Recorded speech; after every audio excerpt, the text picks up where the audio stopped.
Welcome to Eye on the Illini. This is Mike Kegley with Matt Stevens. We're going to talk for a few minutes about the situation with Illinois looking to replace Aaron Henry as defensive coordinator. And we'll give you a little bit of a preview. This is going to be laid out similar to an article that Matt put on IlliniGuys.com today.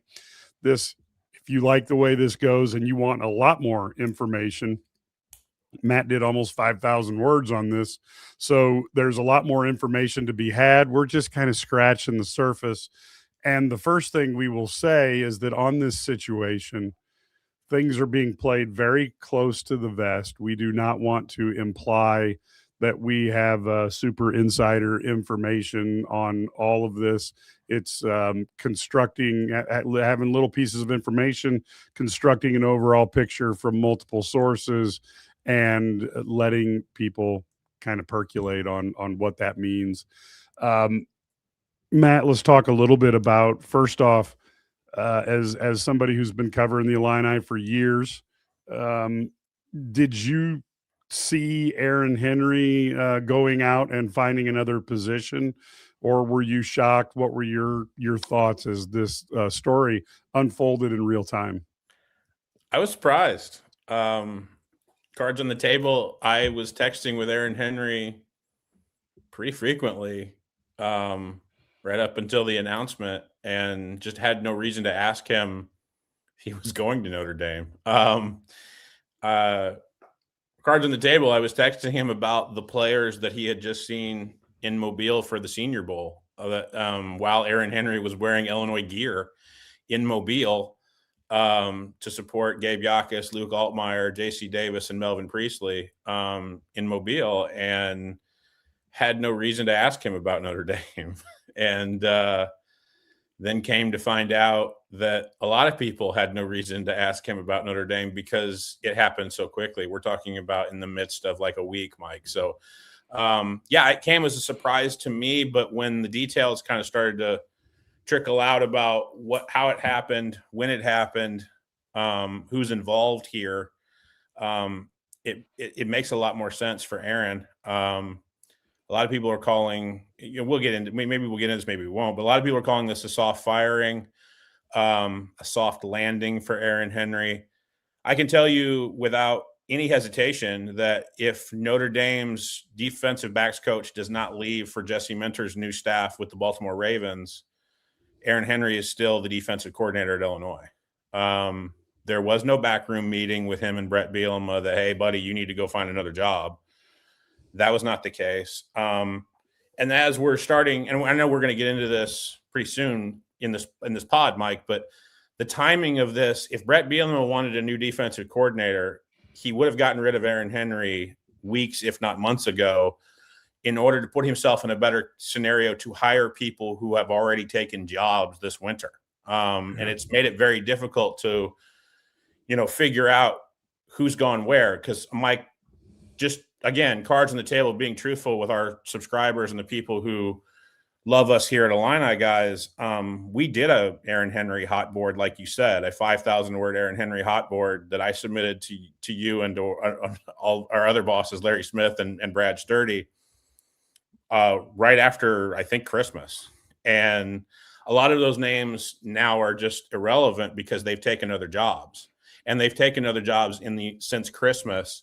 And so if Brett Bielema wanted to go on a defensive coordinator search, he would have done that probably around Christmas and taken the time to do that because the pool would have been a lot deeper. And the pool isn't very deep in terms of candidates right now because Brett Bielema is not in a position where he can ask somebody who's just taken a job maybe like 2 weeks ago or even a month ago to reverse course and now become Illinois' defensive coordinator. That's just not realistic. So the timing stinks for Brett Bielema, but the timing kind of stunk for Notre Dame to lose its DB coach. And then Aaron Henry got a recommendation from his former defensive coordinator, Chris Ash.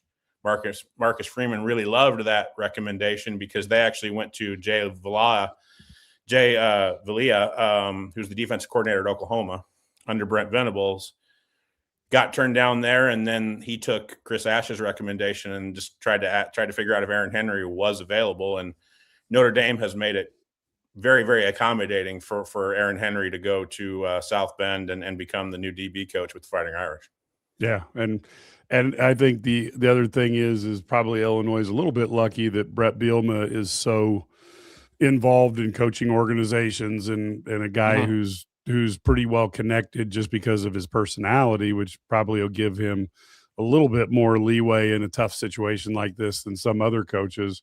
Yeah, But let's 2 weeks ago, Mike, they had the American Football Coaches Association's meetings in Charlotte, which I Yep, usually go to, but this year I didn't. Bielema would have loved to have been able to go on a coordinator search then too. And exactly. I'm just telling you that everybody was caught off guard because of the timing of this, because Notre Dame lost its DB coach a week ago on January 25th, so to the NFL. So this was bad timing for everybody involved, and it's not optimal timing for Illinois to go D coordinator searching at this point. Yeah, well, I think too, you get into these situations and you just got to play catch up now, and there's nothing you can do about it. Let's talk a little bit because um, Brett Bielema talks about how he's always got a file and he's Sure. prepared for these things. And he's also a guy who plays very close to the vest, and he's not going to Hmm. give you a list of the names in those files. So let's do a little bit of detectiving and talk about some coaches that um, Brett has connections with. Doesn't mean that he's going to even look at these guys, but these are Right. people that you could at least logically construct a case that he might look at them. And let's start off with some of those. And folks, there'll be a lot more detail than what we talk about here on IlliniGuys.com. It's really easy to go and subscribe. It's basically go to IlliniGuys.com, hit the registration. It's $99 annually. It's a great deal that you can follow Illinois sports. You also get our message boards where you can actually ask Matt questions about this, which has a very lively thread right now talking about that. And you can talk to Brad, Ked, Larry, myself, Marcus, whoever's on. We've got that Steve Sturm. So let's talk a little bit about a few coaches and just paint, very high, 30,000 foot level. Let's talk about first off, Mark Stoops. Yeah. Just first off the bat, like Mike, I think what are we on the 5-year anniversary of Illini Guys? I think Yep. this is my 4th year with Illini Guys. First hot board I've ever done. Believe it or not, there's been so much cohesion in the head coaching world at Illinois in the big sports. And I didn't have to do one for Barry Lunny because it just got when Tony Peterson got fired, there was one candidate and it turned out to be Barry Lunny. So there was no point in putting our subscribers through a hot board. First hot board I've ever done. So not saying that this is not great timing for the people in the Smith Center. There's never not an optimal timing to do coaching searches when you run a site like Illini Guys, trust me, Yeah. and do coaching hot boards. So, yeah, let's start with Mark Stoops, the recently unemployed and very, very wealthy Mark Stoops, because he did mediate his buyout with Kentucky, not in terms of amount, but in terms of how it was paid out. He will now be paid till I think 2031. His full buyout with Kentucky, which will be in the neighborhood of 30 million, I think.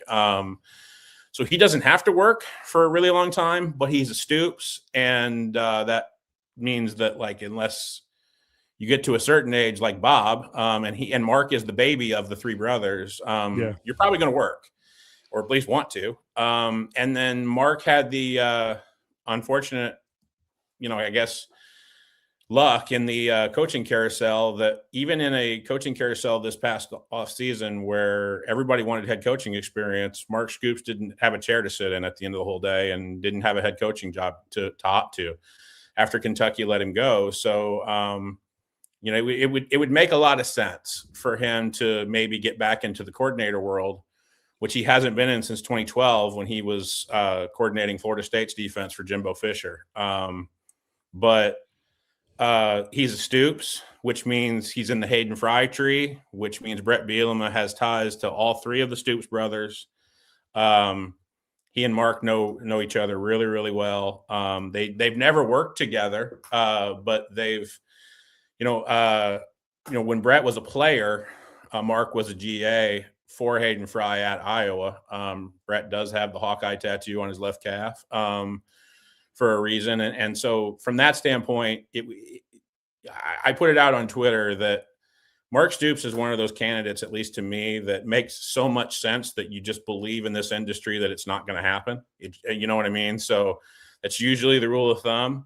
But if you wanted to check every box in terms of experience, in terms of being able to coordinate a defense, being able to not have to rejigger your staff, because Mark Stoops' experience is actually in the secondary along with defensive play calling. That's what he did at Florida State. For under Jimbo was BDB's coach and defensive coordinator. So Brett wouldn't have to rejigger anything he did there with Archie McDaniel or Terrence Jamison or anything like that. And I mean, I guess financially it would help Illinois because there's no need to mediate his deal. His deal is not mediated based off of another job that he can get. Kentucky owes the whole thing. So he can actually double dip in salary. You would think that would give Illinois a financial advantage to not, hold Illinois hostage for, a top 10 coordinator salary, maybe if Mark Stoops wanted to come on board. It just makes, in my head, Mike, it just makes too much sense. But he does check every box that Brett Bielema might be looking for if he wants to keep this pace of 19 wins over 2 years going for Illinois. And I think it would be a home run hire if Illinois could make it. So that would be fun. And of course, anytime you got a former, head coach with his resume, that means the odds are long. But let's. I think the one minus might be he is a Stoops, and there is a reputation that he can be sometimes what's the nice way to say, cantankerous, sometimes because. And he hasn't worked for anybody in a dozen Jimbo. years. Yeah. Right. So you want to be a fly on the wall. If Mark Stoops is the defensive coordinator in the Smith Center, there might be some knockout drag-out meetings of two massively ego people, which isn't necessarily a bad thing. But you have some real personalities in that building immediately when Mark Stoops walks in the building. But you have a resume also that says your defense might be exactly what you want it to be, quick, fast, and in a hurry. Yeah. Now, next up, maybe to just a quick one is Charlie Bullen, who obviously was here. Talk a little bit about Charlie. Well, they've had lunch because I know when Brett Bielema went to go, I try to scout Ivy League players.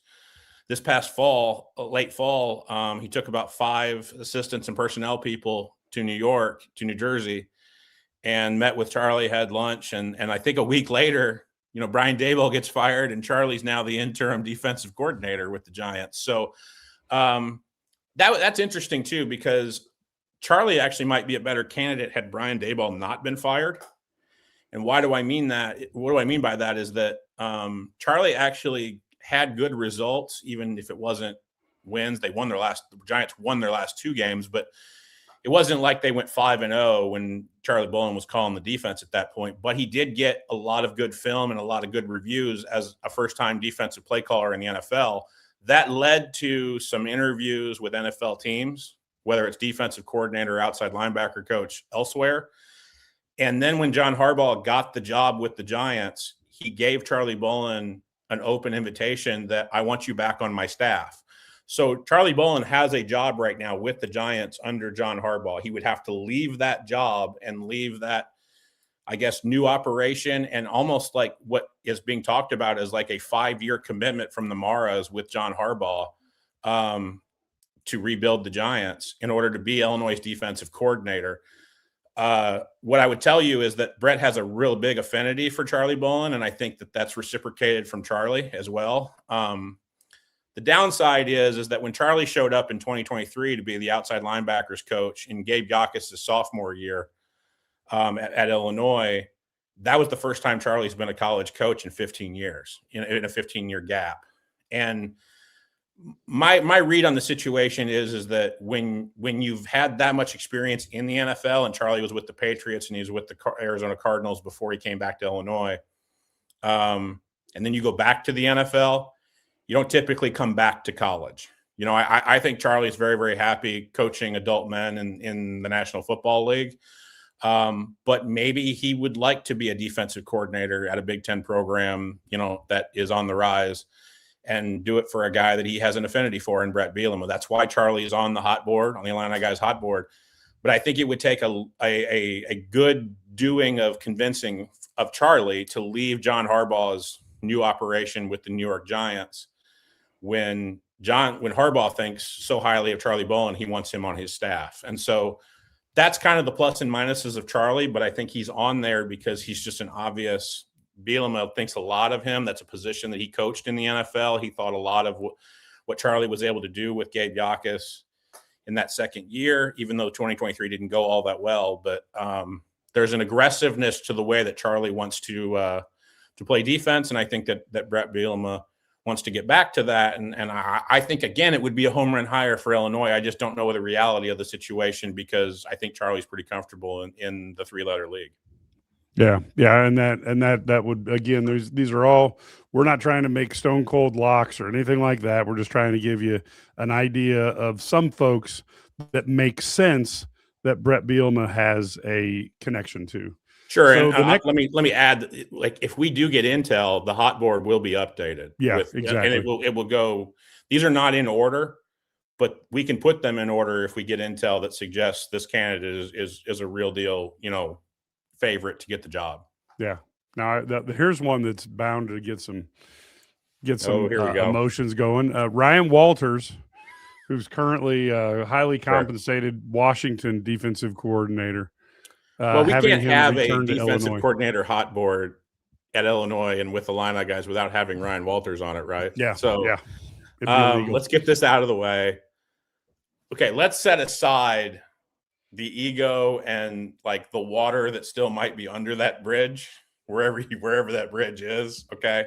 Yep. Since Walters left Illinois and at the end of 2022 to go to Purdue. Okay. Let's put that over here. Okay. We talked about timing before, Mike. And so quickly, about 2.5 weeks ago, Ryan Walters signed a new long-term extension to be the defensive coordinator at Washington under Jed Fish. My understanding is Jed Fish tried everything he could to get in the mix at his alma mater at Florida when they had an opening. And Jed would have taken Ryan with him back to the SEC. You remember Ryan was the defensive coordinator at Missouri. Yep. When they were in the SEC under Barry Odom. Jed would have taken Ryan with him and made him the Florida defensive coordinator.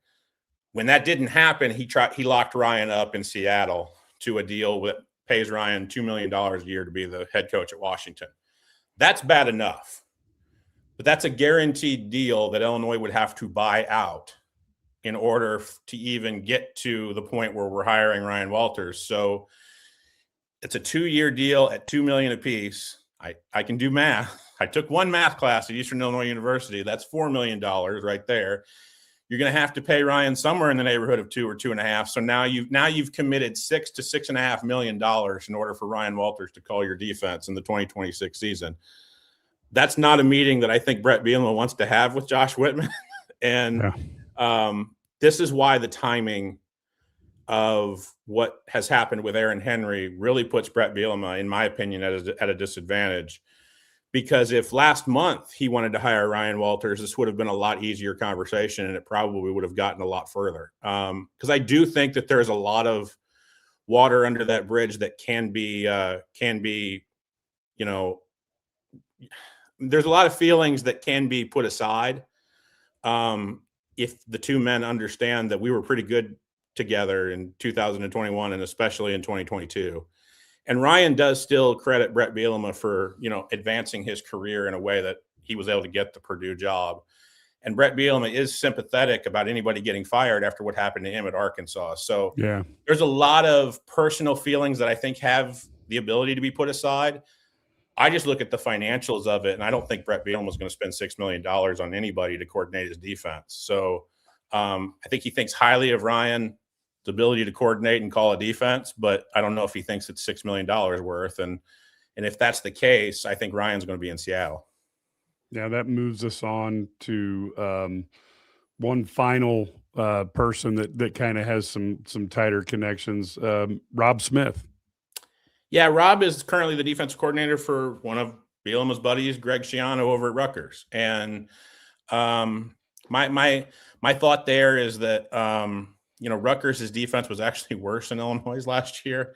So that could be a situation in which Rob is trying to get his guys and get his players so that they can run. He and Greg can both run their system at Rutgers because they did finish 5-7.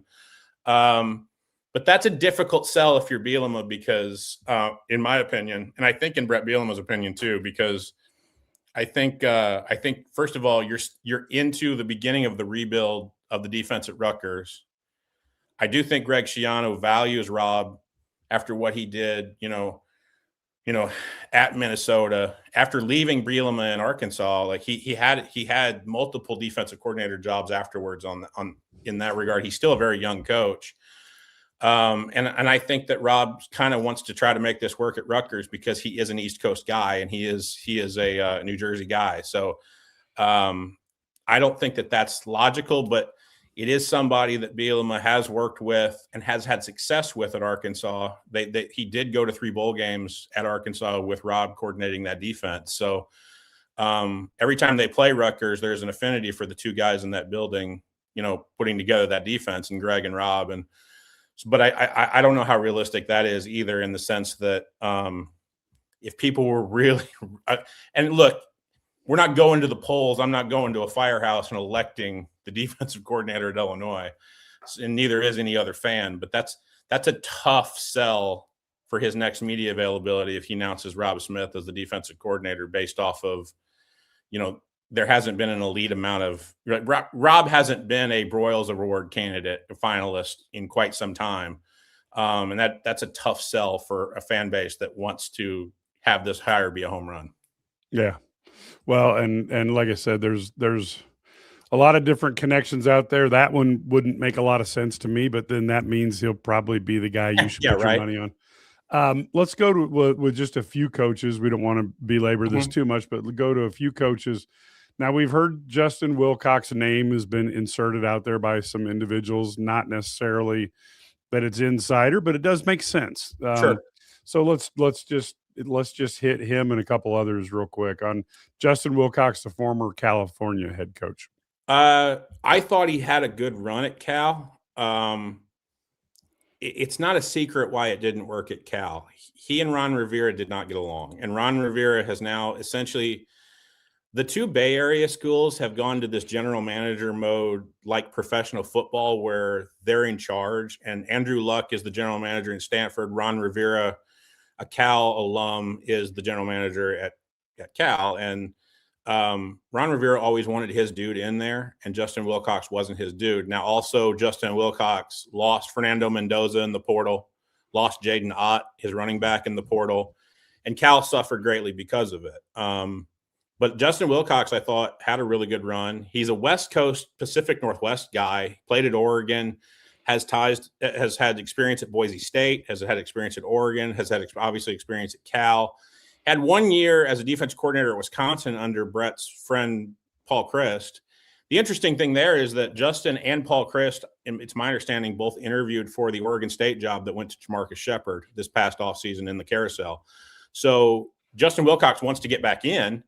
Yeah. But I don't think he's, again, like Mark Stoops, I don't think he has a chair in the FBS coaching carousel to sit in. And I don't think he wants to sit out the 2026 season. So he's a guy that checks a lot of boxes. My concern with Justin is that he has not recruited or has a lot of connections to the Midwest.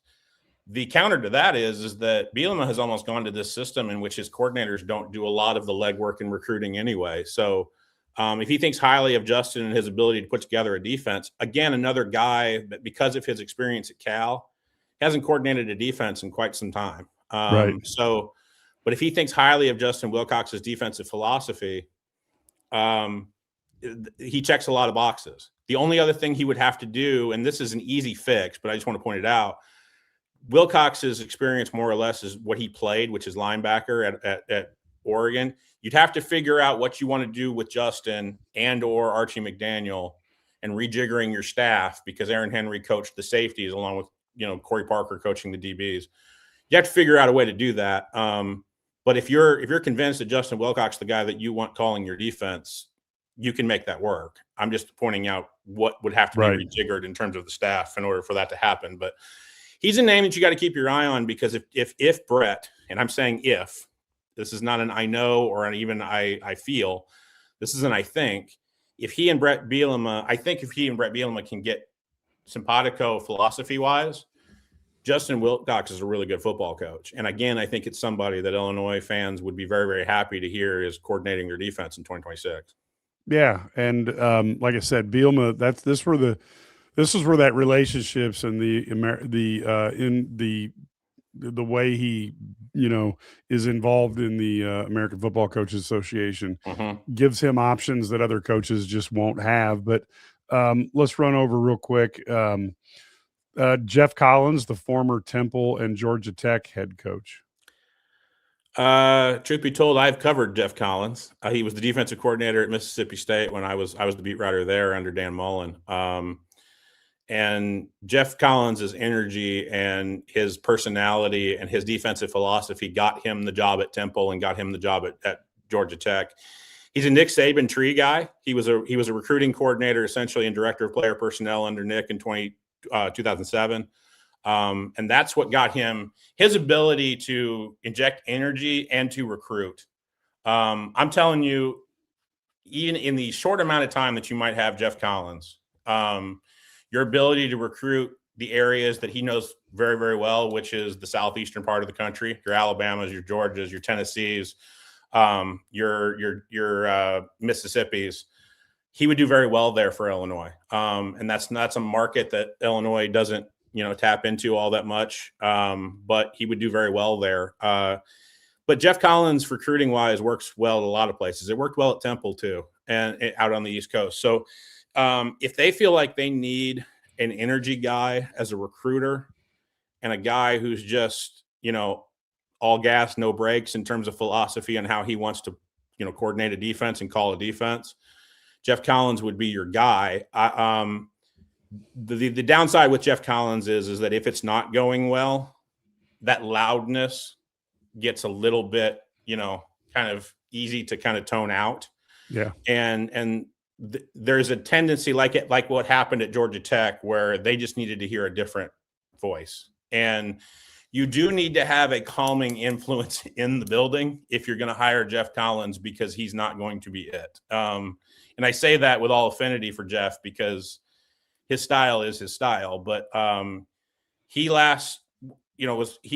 currently, basically doing the Jim Leonard thing that Jim Leonard did at Illinois for Shane Beamer at South Carolina, because when he got fired at Georgia Tech, he instantly became Mac Brown's defensive coordinator at North Carolina. Well, when Mac Brown got, pushed out at North Carolina, Bill Belichick did not retain him.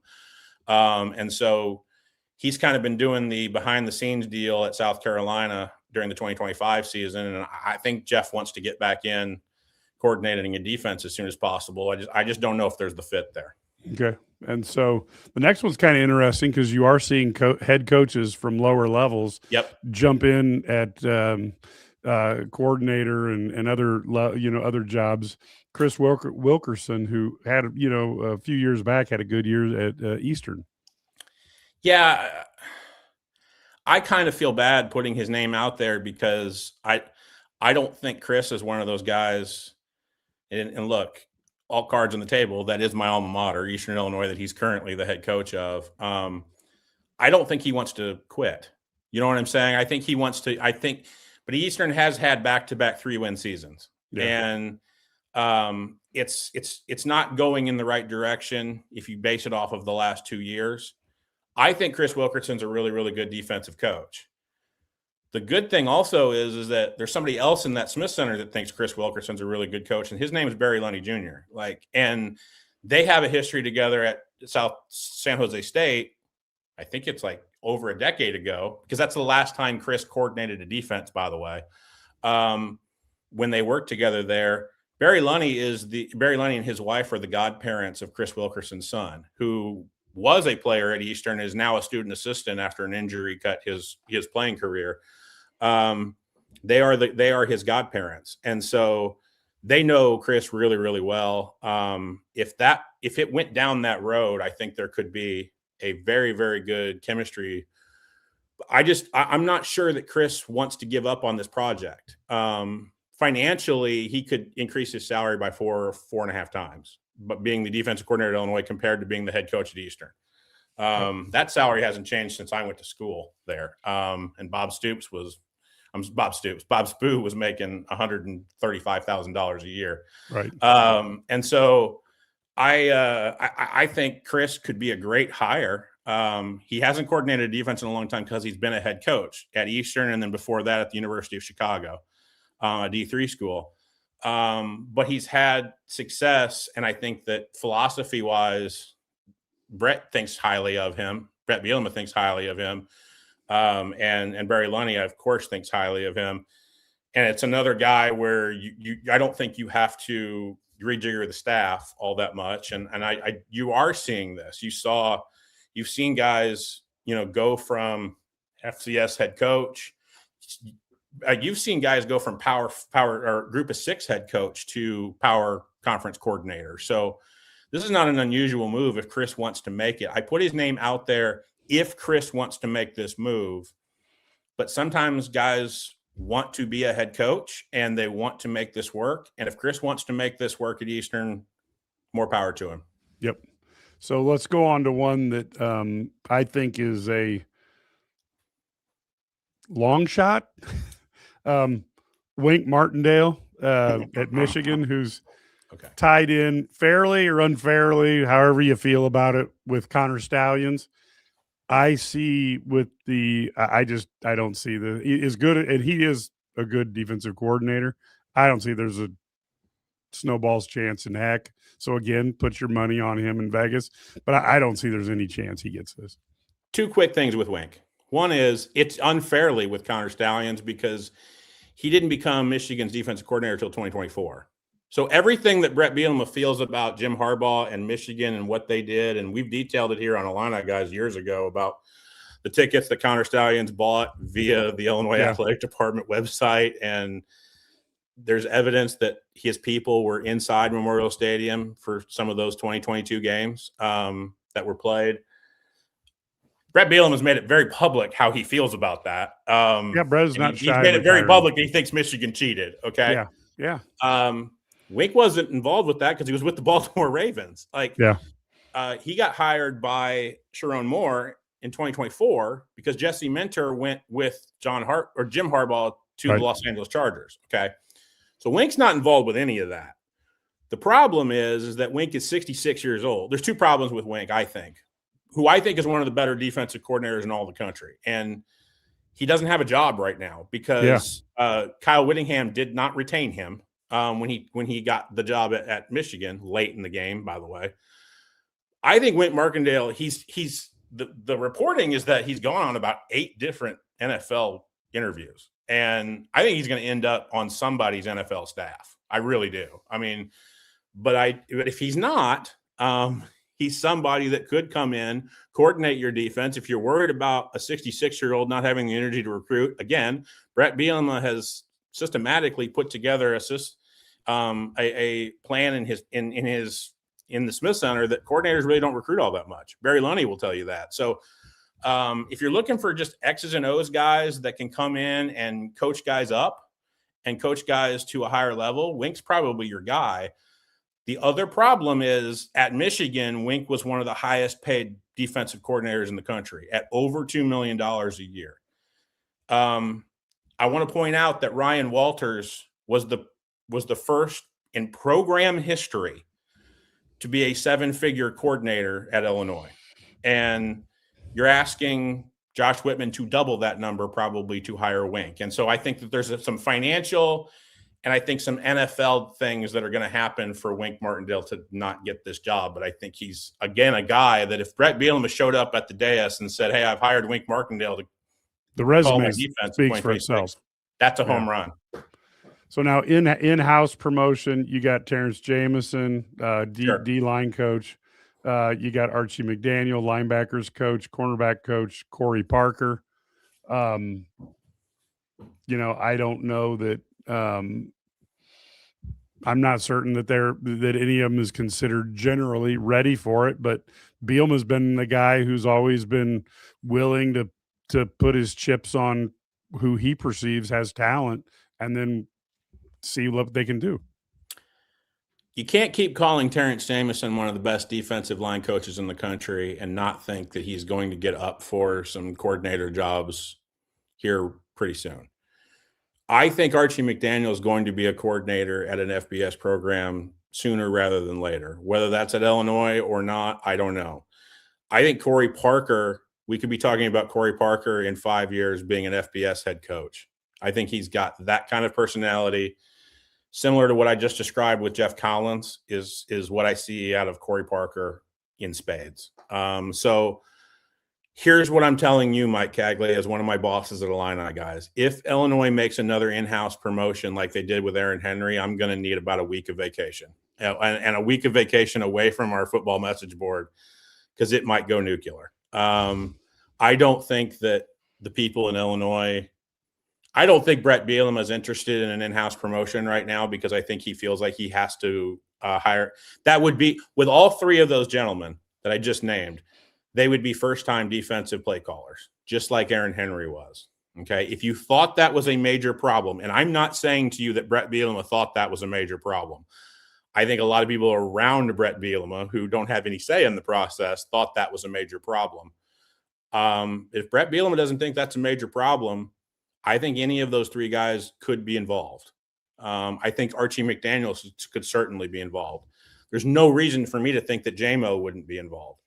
But I think Brett Bielema is going to go outside of the building to get somebody with experience. I do feel that way. Now, I've just said that, and he's probably going to hire a first-time defensive coordinator, and I'm going to need that vacation time. Because that's a decision that's not going to go over well with the fan base, but they don't have any say in this process. But that's the thing that I think that's going to eliminate those three gentlemen, and they're going to have a new boss because I don't think Brett Bielema wants to go after 19 wins over 2 years. I don't think Brett Bielema wants to go into 2026 with a first-time defensive coordinator. Yeah, okay, that's fair enough. And then a couple other names that came out, like I said, just because we had somebody talk about John Heacock, who was the defensive coordinator at Iowa State, Mr. 335 of St. Dominic's Rosary. He didn't follow Matt Campbell to Penn State, so I'm not certain if he'd want to make the trek to Champaign, but maybe that's another guy that would be thought of. Maybe. I mean, he runs an odd man front. He retired. Yeah, that's why I said he retired rather than go to you're basically – so I put Chris Kleiman, just to put cards on the table, I put Chris Kleiman on our hot board for this defensive coordinator spot. I think he's got less of a chance than Wink Martindale to get it because I think he's going to stay retired unless he's going to be a head coach. My understanding is that John Heathcote could have gone with Matt Campbell to Penn State and just said – kind of like Bud Foster did at Virginia Tech. I've got a legacy that I'm pretty happy with. I think he's in his 60s. I'm good with that. So I think John's going to stay retired. Otherwise, I think he would have taken a shot at, maybe winning a national championship under Matt Campbell at Penn State.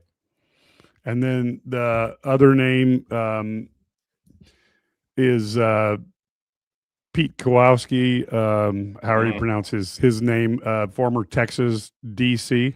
Any shot there? I mean, there's a shot. He's been out of the game for over a year, and so. But I didn't think he. Here's the problem: is that after not making the college football playoff, Sark went out and I think because I've covered him before. Went out and got a home run hire to coordinate his defense in Will Muschamp to come back to Texas and run the Longhorns defense. Everybody kind of knows what I think of Coach Boom. I think he's one of the best in the game, but he's been out of it for a couple of years because his son was, graduating from college. And if there was anybody I thought he was going to end up going back to working for, it was his best friend and former college roommate, Kirby Smart over at Georgia. Sark did a hell of a job to actually get, I think, Boom over to Texas again, because he used to coordinate the defense under Mac Brown. That's a long way to say when Sark made that move, right, everybody covering Texas went, wait a minute, Pete's your defensive coordinator. What are we doing here? And I don't think anything in 2025 led me to believe that Texas had a defensive problem. Like, their problem a lot of the time was they didn't score enough points. And when Sark's your head coach, that's a real big problem. And Arch Manning is your quarterback. That's a real big problem. So I would have thought that he'd been snatched up by now, but it's a possibility. I didn't put him in our hot board right now because there's no intel that says that, that connection has been made. Yeah. But that's definitely something that could come through the rumor mill, and then we end up putting him higher up the ladder on our hot board very, very quickly because he does have a good reputation. Yeah. What about DJ Elliott over at NC State, which there's some intertwining there.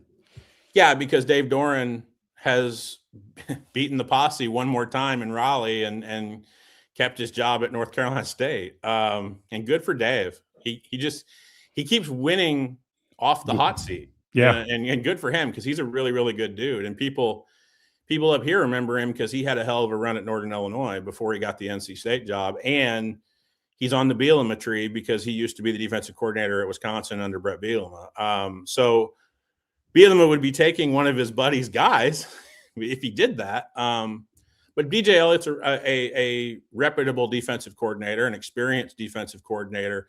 The problem there, off the top of my head, is that, and I don't necessarily think that this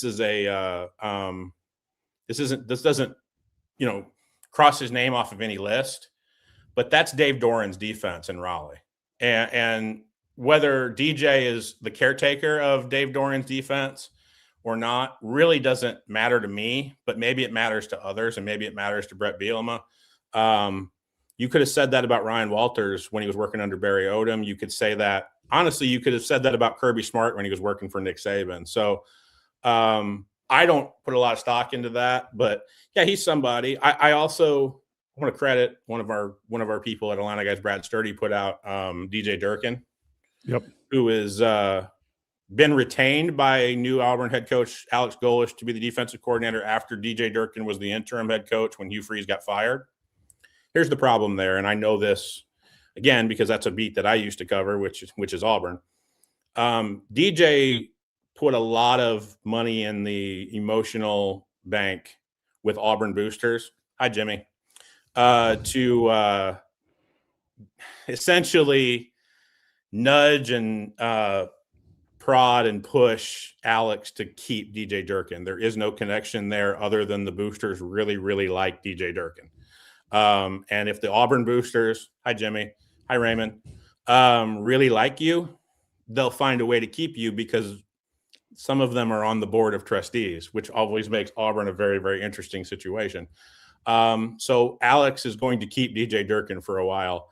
I don't think DJ is going to make that kind of a play and then a few months later bolt for Illinois. So he's a darn good defensive coordinator. There are off the field things that happened at Maryland that I think would still need to be ironed out, especially with a new president at the University of Illinois. But they've been ironed out at other places in the Southeastern Conference. But I don't think DJ is going anywhere. Durkin, I mean, yeah. Elliott could be a possibility. It's just I don't think Bielema's necessarily looking to steal one of his buddy's defensive coordinators. But sometimes you got to do what you got to do because, again, I get back to this timing and this pool of candidates isn't exactly putting Brett Bielema in a position of strength. Yeah. So we've went through a ton of them. We're going to be covering, this over the next few weeks or however long it takes. I do think this is something that, again, we've reiterated this a couple times. Bielema's got contacts throughout college football, maybe more than your average coach because of his participation in the American Football Coaching Association. So one is interested in seeing what who he will uncover. And there's some talent out there. So I think there's reason for Illini fans to be hopeful. I was not of the opinion that every problem assailing the Illinois football program was related to Aaron Henry. But at the same time, I do think this is an opportunity for the team to improve. So two things can be true at once. So I do think it'll be something for Illini fans to keep an eye on. The schedule looks favorable next year. If you can sign a couple, three more linemen on the defensive side of the ball who can play, and Illinois did a nice job on offense, this team could win anywhere from 9 to 10 games next year if the quarterback plays well and health is on the side of the Illini. So there's a lot at stake. Matt, you got 2 minutes here. Give your wrap, and we'll let people go. More or less, I kind of agree with what you just said, Mike. Anytime you talk to anybody in the Smith Center right now, they're sure to remind you of 19 wins over the last 2 years. They should. And whether the timing stinks for them, and it does, it shouldn't preclude you from going out and getting a quality defensive play caller, because these guys want to be a part of something that's on the rise. And I do think there is a reputation in Champaign-Urbana and in the Smith Center that Illinois football under Brett Bielema is on the rise.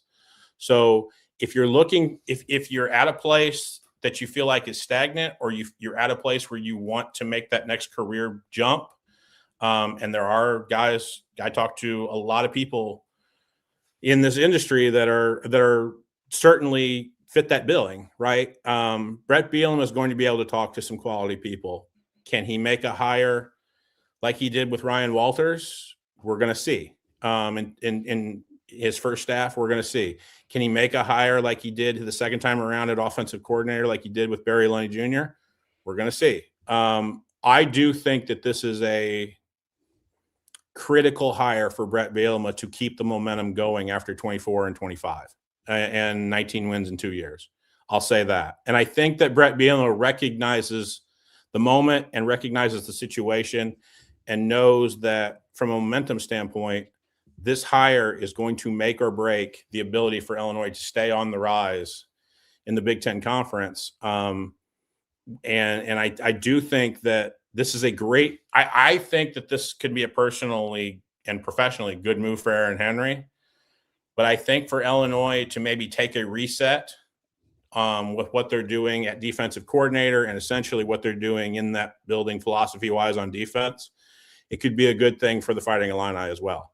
So, like you said, both things can be true. And I do think that if Brett Bielema can meet the moment and hire a defensive coordinator that can maybe do a little bit of a philosophical and X's and O's reset of what they're doing on defense, then everybody wins. And that momentum that you've gotten from 24 and 25 could get into 26 and continue to get rolling, because Illinois has money. The Big Ten programs have money to spend on coaches. And I just don't think that's going to be a problem for Illinois anymore. And I don't think it's going to be a problem for Brett Bielema. And the one thing we've always said, Mike, is that quickly, the one thing Brett Bielema has been proven time and time again is I can hire good coaches. And he's done it time and time again. He's going to have to prove it one more time with a really, really big hire to replace Aaron Henry. But if history is any kind of indicator of what you're going to get here, Brett Bielema may make a pretty good hire here in the near future for the 2026 defense. Yep, and this will be exciting one, folks. So stay tuned at IlliniGuys.com. Of course, you can go there, as we talked earlier, and we'd love to have more subscribers and be part of that community. Also, you can follow us on this particular YouTube channel, and you can also download our podcasts or the video version pretty much anywhere.